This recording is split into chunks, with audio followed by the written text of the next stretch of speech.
Hello and welcome to Talk of Psychology. This is a weekly program that is hosted by Destiny Trainers and Bliss Oasis Africa. And every week we'll try and demystify or simplify the various issues, various psychological challenges that people go through, because we've been reading a lot. We hear a lot. Maybe our neighbors we hear about people either killing themselves or doing stuff.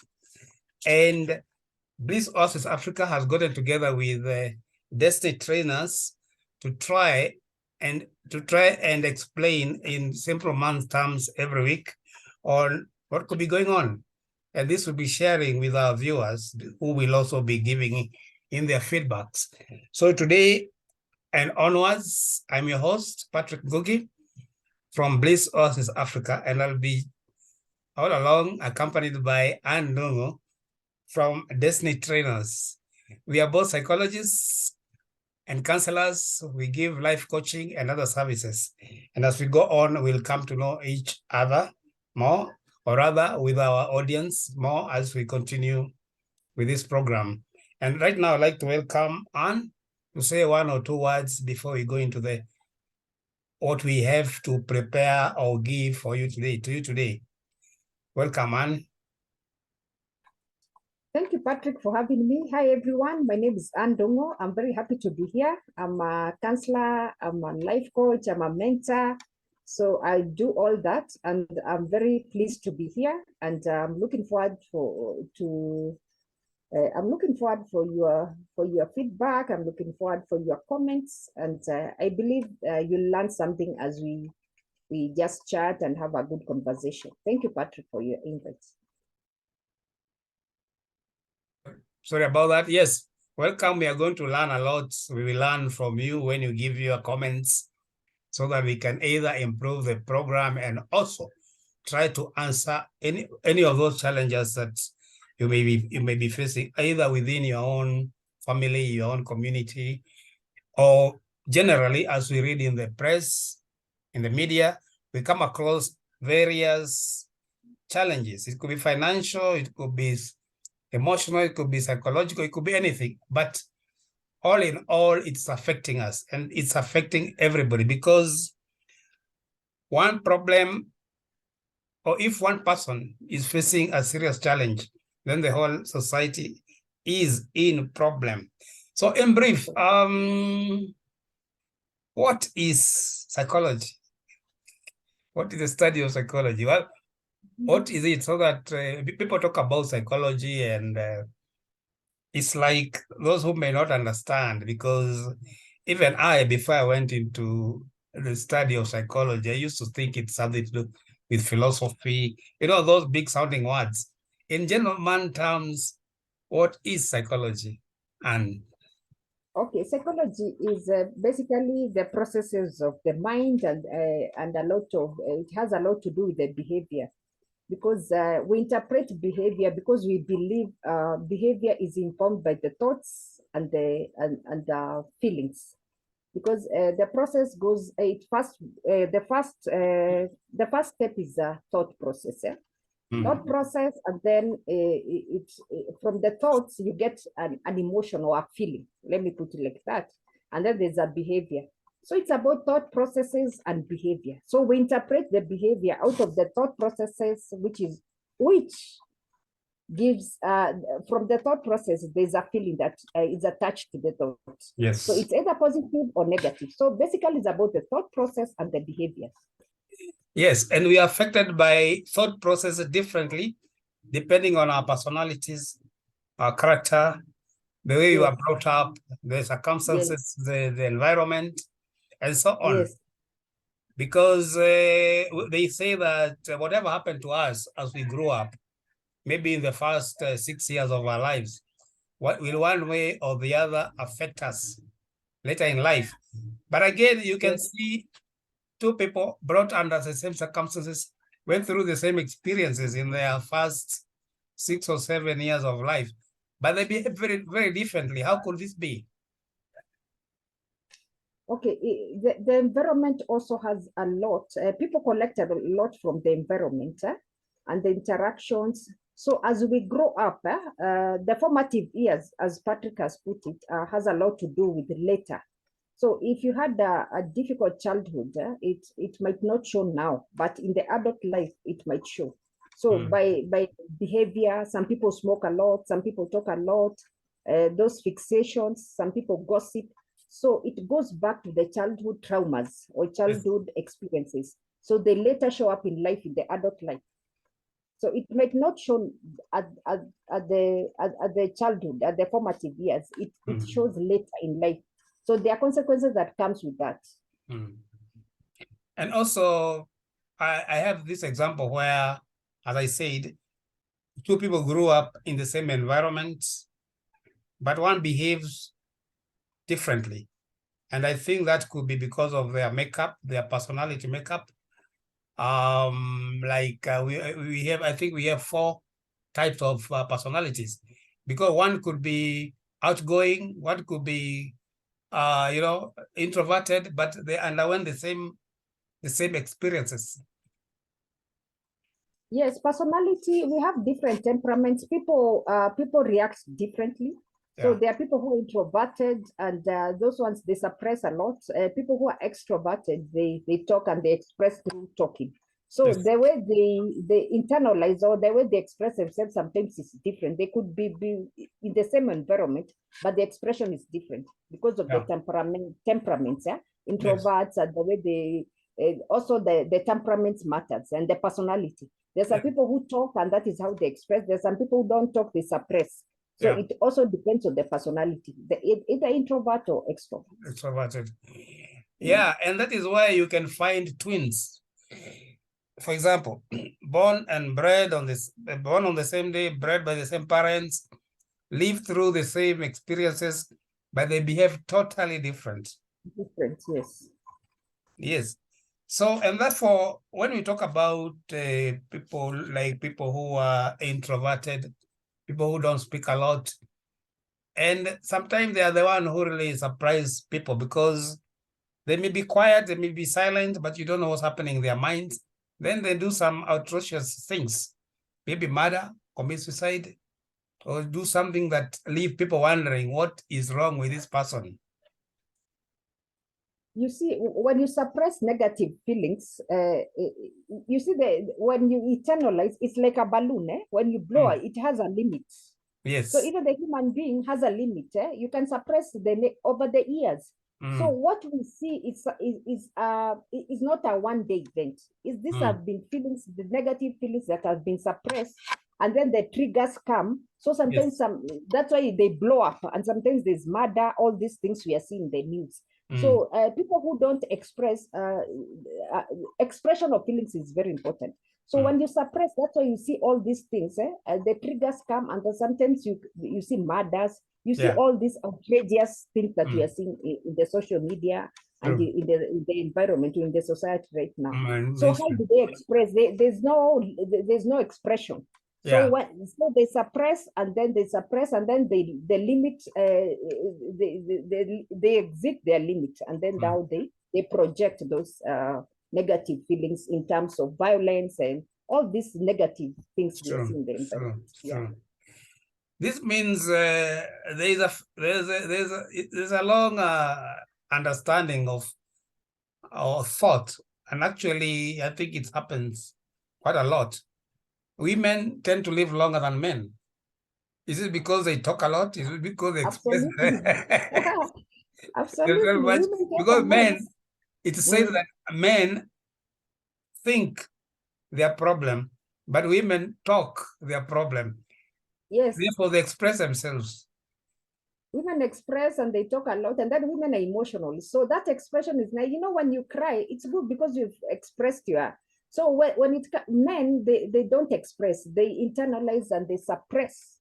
So when they suppress, because they were socialized to, men are not supposed to cry. That's they've been socialized like that. Yes. So they don't express because of the culture. So there's a lot of the way they were brought up, how were they socialized? Men are not supposed to express.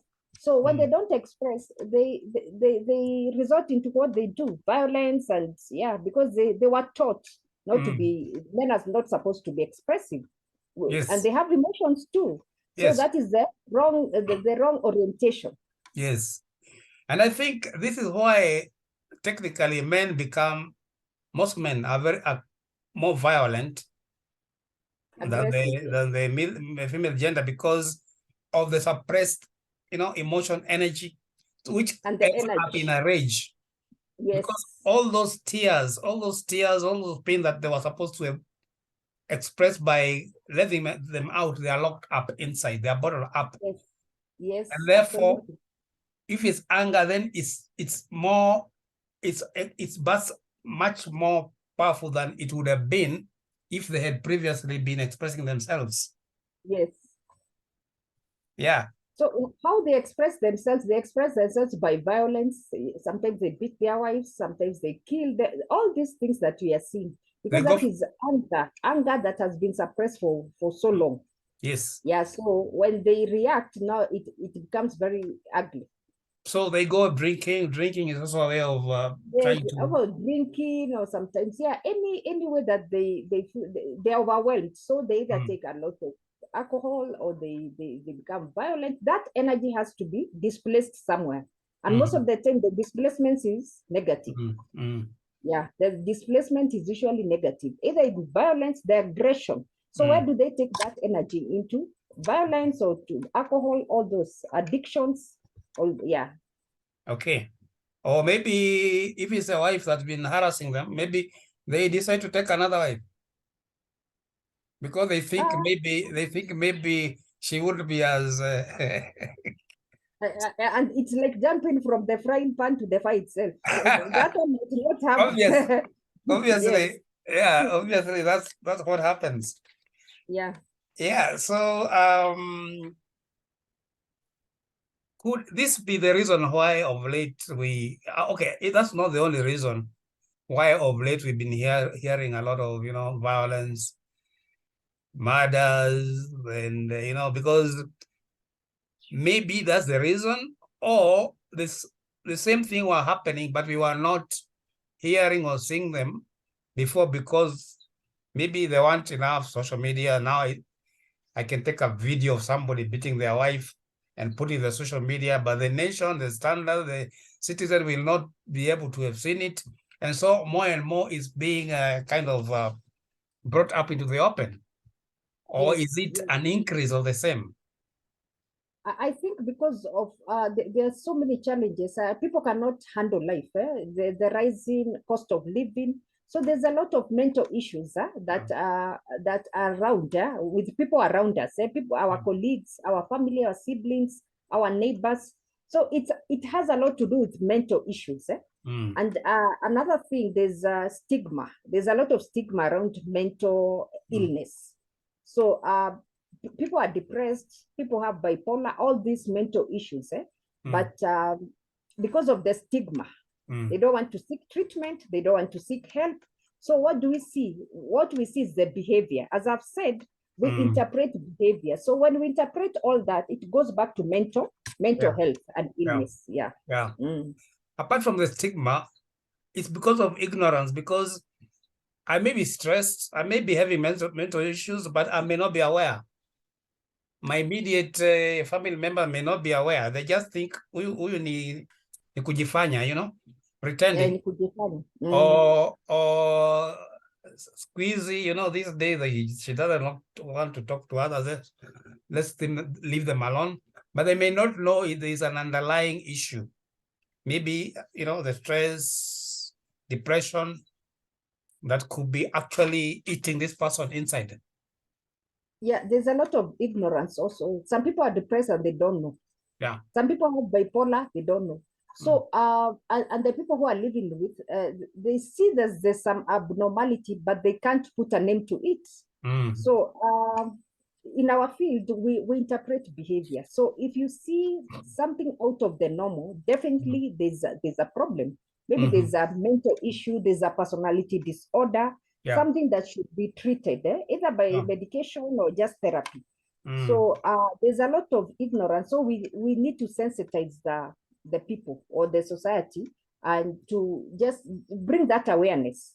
Yes. So because some people don't actually know, so that awareness, a lot of psychoeducation, a lot of sensitivity in the schools, in churches, everywhere, generally in the society, because that awareness is not as out there as people think.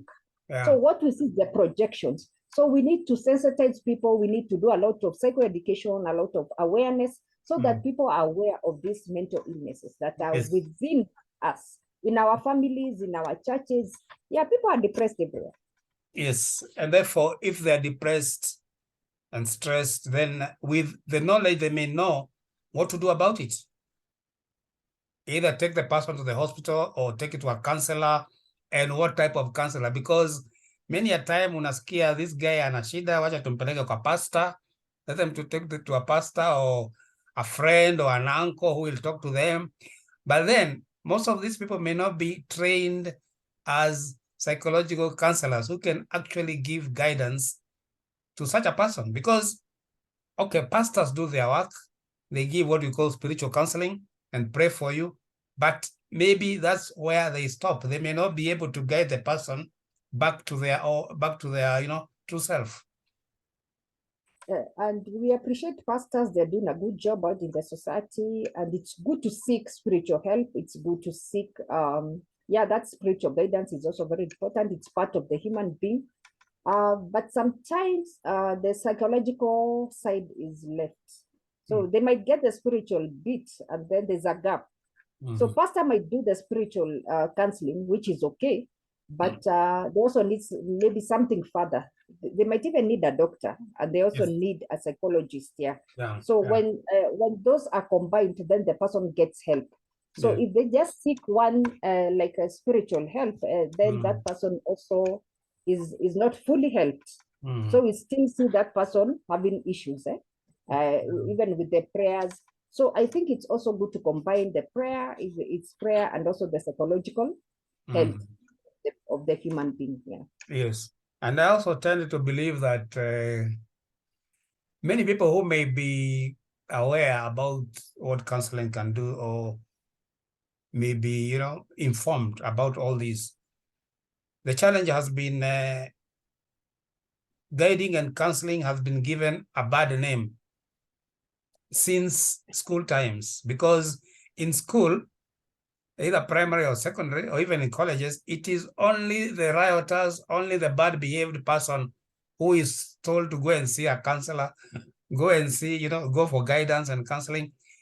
But the nice person, the good person who may be suffering, maybe mentally, or psychological, but because they are good behavior, they have good behavior, they are never actually encouraged to go for guiding and counseling. It's only the riotous person, the one who says you kuna tabia mbaya and akaone guiding and counseling. And therefore, people kind of grow knowing that, you only need to see a counselor when you are really like maybe a drunkard or not having good, character and so on. That is a misconception which we have in the society. I think even the rioters person is even better because they are expressing. The person who is not expressing is even worse. I'd rather the rioter students. The one who is expressing, that one is even better. Because we'll try to find out why he's behaving that way. Yes, why are they hyperactive? But the one who is very withdrawn, that one can be, those ones are the ones who kill. Because they're so withdrawn and people think, in quoting unquote, the good person, the quiet one, Yes. The quiet man might be more dangerous than the rioters one. So I'd rather even that rioters one. We can able to pick a few things here and there. Yeah. So that is a misconception. What is good behavior? What is bad behavior? That's a misconception that we have out there. That's why we need this awareness. People need to be aware. Parents need to look out on their children, especially the teenage. What is it that is normal? What is it that is not normal? Okay. Yeah, because the rioters, it could be normal because they're teenagers. So that's very normal for a teenager to be hyper. Yes. And you might find out that this later on in life, you might find out this rioters person is more successful in their Absolutely. later years, and the one who was nice guy, maybe Yes. too much dependent on the teacher and so on. So Yeah. as you say, we should be worried about that one who is not riotous, that one who is always good and keeping to themselves. We should With try them, and yes. look into them, follow them so much. So viewers, this is Talk of Psychology, brought to you by Bliss Oasis Africa and Destiny Trainers. Please subscribe so that you may be able to get more of these videos as we go along. And we shall be discussing in general, as we have just done, as far as psychology is concerned and behavior and so on. But each week we will come out with a study case where we will look at a case of, it could be made up, it could be real, so that we see and analyze that case and see how such a person behaves that way, what can be done, what could be the intervention and the solutions. So today we have a case which I'm going to share the screen and read about a case of a lady whose not real name is Zainab. We go through it and try with Anne to analyze and see how such a person could be assisted. And this is the case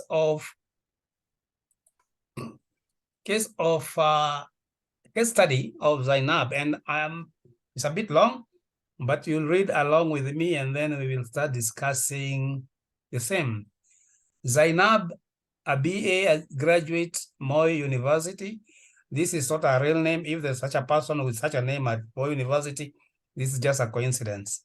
Zainab, a BA graduate from Moi University, is 39-year-old mother of two working in a local bank. She has a serious concentration and memory deficits, which have already resulted in her making a few financial mistakes in her work. She says she cannot relax outside the office. She has poor self-image, has difficulties in making decisions. For the past 8 months, Zainab has been continuously anxious and worried about one thing or the other. She reports that she feels anxious and worried for about 75% of the time when she is awake on an average day. She worries a lot about her performance at work, children's well-being, and her relationship with men. Zainab also worries about a variety of smaller things like being on time for appointments, keeping the house clean, and regularly contacting family and friends. Regarding her friends' well-being, she often becomes anxious that her children will be hurt or even killed while playing in the neighborhood if she has not heard from them for a few minutes. In addition to the discomfort which Zainab's symptoms cause her, they also interfere significantly with her life. For example, she spends many additional hours at work and arrives at the office an hour earlier every day so that she can plan her day carefully as possible. She does this to reduce the possibility of making mistakes in her work. Zainab takes far longer than necessary to finish jobs or make decisions because she questions and worries about the accuracy of every step in the process. Her symptoms also have a negative influence on her social and family life. According to her, her children often complain that she's always tired, irritable, and in a bad mood. Zainab mentioned that she spends less time with her friends and that few men who has taken her out do not contact her again after the first or second date. She shyly says they sense I am not a fun person. In addition to her worry and anxiety, Zainab is now hypersensitive and has severe ulcers. She complains of muscular tension and she has trouble falling asleep at night. In the morning, she feels tired and not refreshed. So that is Zainab. She has a Yes, lot of problems, and I think she represents many ladies or even men in the society. She has yes. a lot of anxiety, worried about the children, performance at work, Mm. her, relationship and so on. I don't know what is your first, observation as far as that case is concerned. And When we look at Zainabu, you can see it's just the many issues that people have, and they still function. They still go to work. They can still perform. yeah, But you can like that case study. Zainabu is a very disturbed woman. yeah, You can see there's a lot of anxiety. She's very paranoid. yes, There's too irrational fears. mm, There's the issue of esteem. So all those issues that Zainab has, those are the mm, typical issues. It is a representation of what we are seeing. You can see mm, she's going to work. She has children. yes, So if she's that dysfunctional, she's also sick as a result of the psychosomatic. yes, Yeah, she's hyper. She has blood pressure. She has I know that other condition. So mm, all those are stress related. So when mm, you look at Zainabu, how will she can be a functional mother? How mm. will be? How can she bring up her children with all those issues? She's always worried about them. Yes, so she's always worried about them, but she needs help more than she's always worried about her children. But who needs help? It's Zainab. So if Mm, she's in that state, how can she be a parent? How mm, can she be that wife? How can mm, she? Okay, she's not married. How can mm, she be that someone who's supposed to work in a bank and supposed mm, to perform? So when you look at her life, work life, family life, she can't actually parent. So mm, that's why we are seeing all this. If she's a parent, how can she parent children with all those issues and she's not even aware that she needs help? So yeah, that is a case study of it's a representation of what we are seeing. yes, She's going to work. She's a mother, but she's an empty shell, mm, for lack of a better word. So when mm, you look at Zainabu, so many Zainabus are out there and they need mm, help. mm. That is my take on that case study. Yes, and apparently the way I look at that case also, because she's scared of making mistakes, Yes, in a way she also like a perfectionist.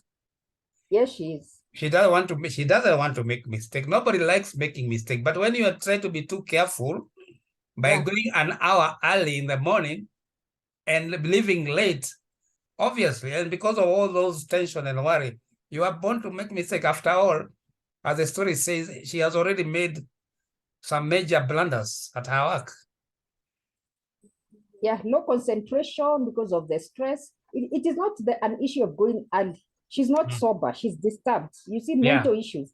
She Yes. has all those. She has personality issues, low esteem, irrational fears. So it's not a matter of reporting to work an hour early. She's Mm. not in a sober state of mind. Psychologically, Mm. she's sick. Mm. She's a sick person. Yeah. So what she needs is help. Yeah. And these irrational thoughts, I can see them in the fact that she likes spending a lot of time in the office. It's like she's scared of getting out there and getting back home and would Eh, rather bury herself. She's kind of In scared work. of getting into the reality outside, and she'd rather stick in the environment of her employment. Yeah, she's avoiding to face her fears. Yeah. That avoidance, yeah, because she's aware that she's not well. Mm. Kind of she's aware. So Mm. she all her troubles she puts them in the office. And Mm. even at the office, you can see that case study, she's still not performing. She's So not she's not performing. able to face her fears. Mm-hmm. So her fears, she can't she's not ready to confront her Mm. fears. So Mm. whether at work she's still in trouble, at home she's in trouble. So So could she's this trying could this to put on a facade, which is yeah, not really working for her. and I'm sure if she went to see a counselor, maybe the counselor would probe her background, her past. Something traumatic might have happened. Maybe the father of the children abandoned her because of such, and she has never recovered. Or maybe it happened as she grew up, maybe one of the parents left. It could be something that is buried in her, her mind that she may not be aware, and therefore she keeps on repeating the same mistakes. Yeah. The case of Zainab definitely has problems, maybe from childhood. What she basically needs is help. She might even need to see a doctor. From the case study, you can see like she's kind of depressed. Maybe she needs to take antidepressants. So there are so many Zainabus out there. They are functional, they work. Yes. But if left unchecked, it can get bad. Yeah, you can see she already has medical conditions. So if left unchecked, it can be fatal. And it can also affect the children. Yes, of course, They're because already complaining. They're already already complaining. complaining. Yeah. And Yeah, the when the children are children, complaining. and when the children start complaining about their parents, they are not safe. They are not Yeah, comfortable. they are not, yes, they are not aware that their mother is also sick. So she can't handle them because literally she's sick. So what she's doing from her behavior, the children might not be aware, but in that state, she can't be. Thank you for being with us for the last 30 minutes or so. And this has been a Talk of Psychology, brought to you by Destiny Trainers and Bliss Oasis Africa. Please join us in the next episode where we discuss more. And if you have any question, you can or comment, you can put them, you can send them to us directly through the email address which is provided at the comment section below. You may also comment or send your question through the same way. Thank you very much, and on behalf of Ndung'u from Destiny Trainers, this is Patrick Ngugi from Bliss Oasis saying all the best and keep it here.